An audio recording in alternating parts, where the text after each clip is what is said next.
नमस्कार, मी अक्षदा. Top 10 news मध्ये आपलं स्वागत. वळूयात बातम्यांकडे. मधील यशस्वी शिंदे हत्याकांडातील मुख्य आरोपी दाऊद शेखला अखेर पोलिसांनी अटक केली आहे. कर्नाटकामधून त्याला पोलिसांनी ताब्यात घेतलं असल्याची माहिती समोर आली आहे. त्याला आता नवी मुंबईमध्ये आणले जात आहे. नवी मुंबई पोलिसांकडून याबाबत ही माहिती देण्यात आली आहे. अहमदनगर जिल्ह्याचे विभाजन करून येत्या विधानसभेच्या निवडणुकीपूर्वी श्रीरामपूर जिल्हा करावा या मागणीसाठी शुक्रवारी 9 ऑगस्ट क्रांतीदिनी जेल भरो आंदोलन करण्याचा इशारा देण्यात आलाय. राष्ट्रवादी काँग्रेस पक्ष आणि शिवसेना आमदार अपात्रतेच्या सुनावणीबाबत सुप्रीम कोर्टातून मोठी अपडेट आली आहे. राष्ट्रवादी आणि शिवसेनेच्या आमदार अपात्रतेची सुप्रीम कोर्टातील सुनावणी एकाच दिवशी होणार आहे. 7 ऑगस्ट रोजी एकाच दिवशी एकापाठोपाठ एक या दोन्ही सुनावण्या पार पडणार आहेत. राष्ट्रवादी काँग्रेसचे आमदार नवाब मलिक यांना सुप्रीम कोर्टाने मोठा दिलासा दिलाय. नवाब मलिक यांचा मेडिकल जामीन कोर्टाने कायम केलाय.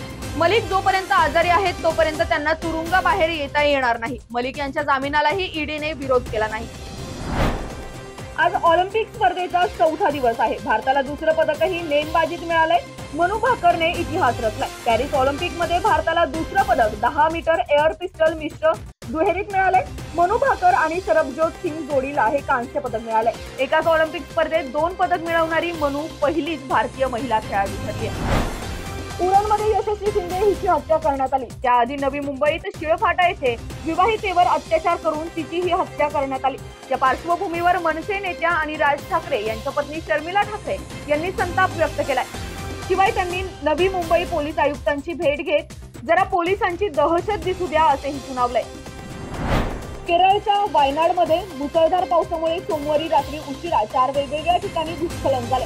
यामध्ये 4 गावे वाहून गेली आहेत. घरे, पूल, रस्ते आणि वाहनेही वाहून गेली. आतापर्यंत 54 जणांचा मृत्यू झालाय. 75 रुग्णालयात आहेत तर 400हून अधिक लोक बेपत्ता आहेत. ही घटना रात्री उशिरा 2 वाजता घडली. राज्याचे उपमुख्यमंत्री देवेंद्र फडणवीस यांची भाजपच्या राष्ट्रीय अध्यक्षपदी वर्णी लागण्याची चर्चा राजकीय वर्तुळात रंगली आहे.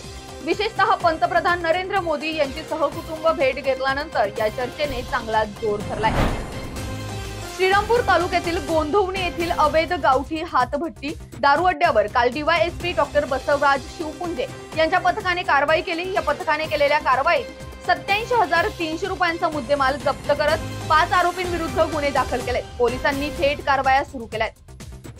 रात्री 10:30 ते 11च्या सुमारास गडकरी चौकातून नंदुरबारकडून नाशिक सीबीएस जवळ असलेल्या बस स्टँड कडे जाणारी बस क्रमांक M2843 या रिक्षाला धडक दिली.